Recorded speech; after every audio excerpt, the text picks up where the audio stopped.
So hello guys, welcome back to another video. इस video में मैं ये हनुमान जी का एक्रेलिक पेंटिंग को ड्रॉ करूँगा। तो यहाँ पे मैंने ये आउटलाइन बना के रखा है। तो अभी हम पेंटिंग स्टार्ट करेंगे।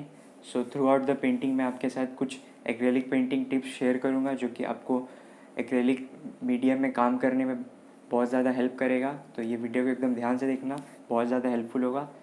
चलो शुरू करते हैं। टिप नंबर 1, जब भी आप एक्रेलिक पेंटिंग स्टार्ट करते हैं तो सबसे पहले तो आपको ये डिसाइड करना है कि आपको कौन सा ब्रश को अपने पेंटिंग में यूज़ करना है।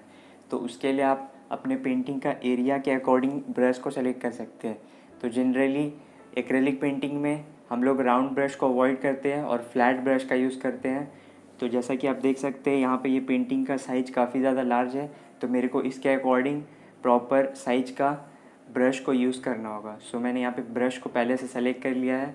तो जैसा कि आप देख सकते हैं यहाँ पे मेरे पास 4 अलग अलग साइज़ के फ्लैट ब्रश है और एक मैंने राउंड ब्रश को रखा है जिसको कि मैं डिटेलिंग के लिए यूज़ करूँगा। तो आप भी अपने पेंटिंग के अकॉर्डिंग ब्रश को पहले से सेलेक्ट कर लेना। तो अभी टिप नंबर 1 में हमने ब्रश के बारे में डिस्कस किया। तो अब जो सेकेंड मोस्ट इम्पॉर्टेंट थिंग जो हम लोग को पेंटिंग के लिए रिक्वायर्ड है वो है कलर। आपको सबसे पहले तो रेफरेंस पिक को ऑब्जर्व करना है और उसके अकॉर्डिंग आपको कलर सेलेक्ट कर लेना है। शुरू में आपको कोशिश करना है कि आप एक पार्ट का कलर सेलेक्ट करो। जैसे यहाँ पे ये इतना बड़ा पेंटिंग है, तो सबसे पहले तो मैं यहाँ पे ये क्लोथ्स वाले पार्ट से स्टार्ट करूँगा।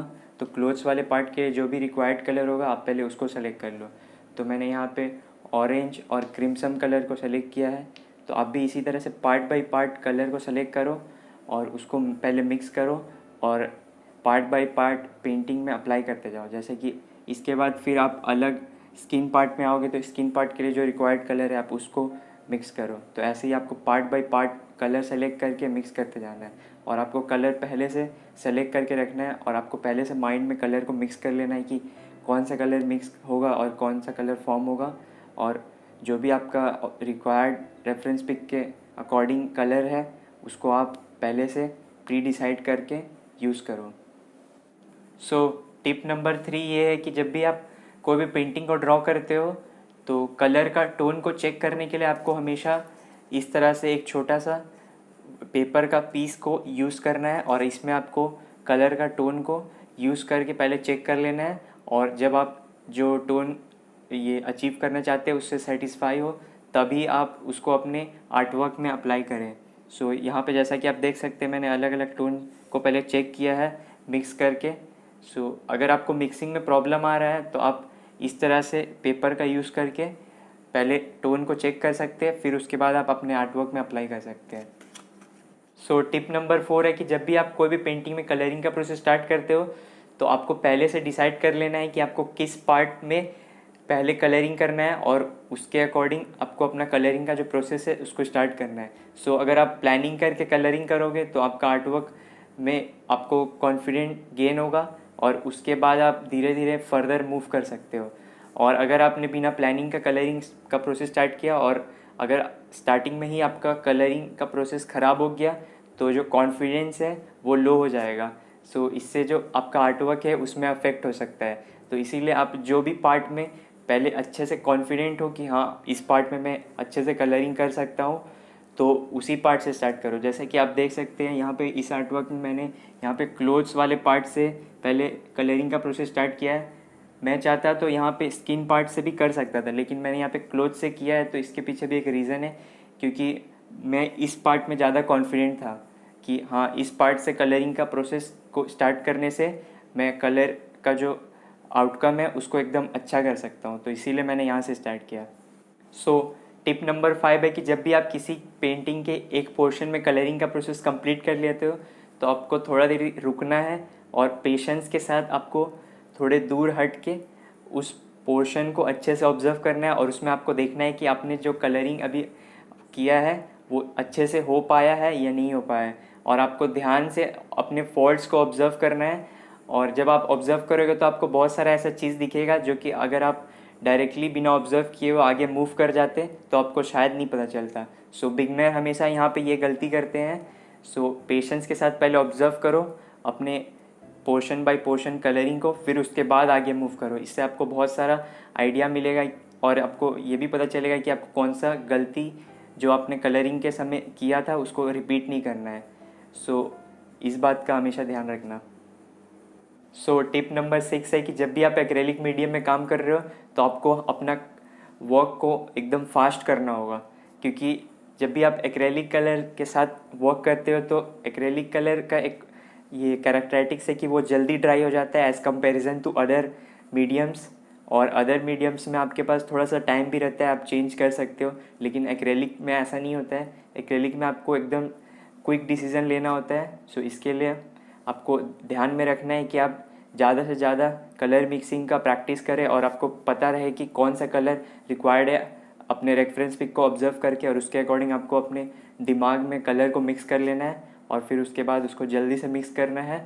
और आपको कोशिश करना है कि आप जितना जल्दी से जल्दी हो सके उसको अपने आर्टवर्क में अप्लाई कर दो। एक बार वो ड्राई हो जाएगा तो उसके बाद उसको यूज़ नहीं कर सकते। इसीलिए आप जब एक्रेलिक मीडियम में खास कर काम कर रहे हो तो आपको अपना काम का जो स्पीड है उसको बढ़ाना होगा। टिप नंबर 7 है, जब भी आप एक्रेलिक मीडियम में काम कर रहे हो तो जब आप कलर को पैलेट में अप्लाई करते हो तो कलर का जो क्वांटिटी है उसको आपको एकदम कम रखना है।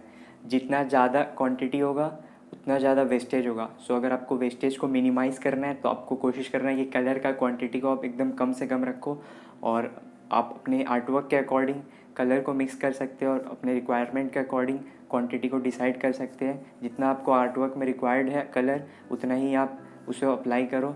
और बाकी अगर आपको वेस्टेज को कम करना है तो आपको ये चीज़ को ध्यान रखना होगा।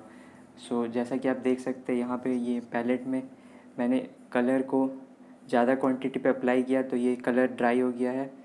अभी ये कुछ यूज़ का नहीं है।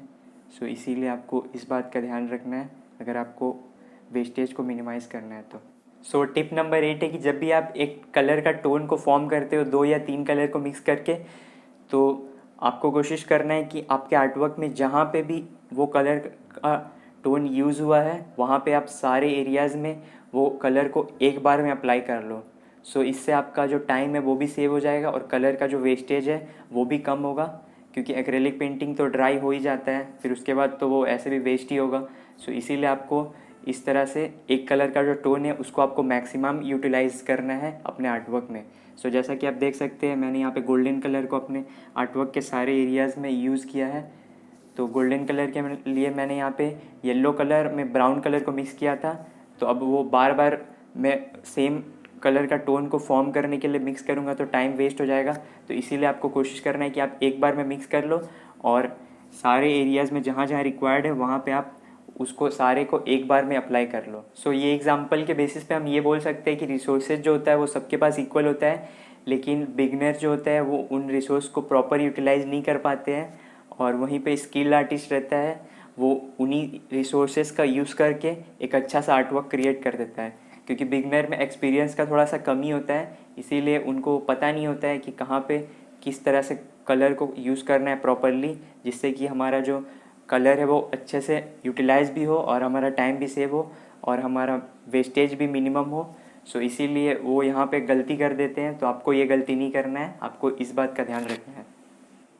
टिप नंबर 9 है कि जब भी आप एक्रेलिक कलर्स का यूज़ करके कोई भी पेंटिंग में कलरिंग कर रहे हो तो आपको हमेशा डार्क टू लाइट मूव करना है।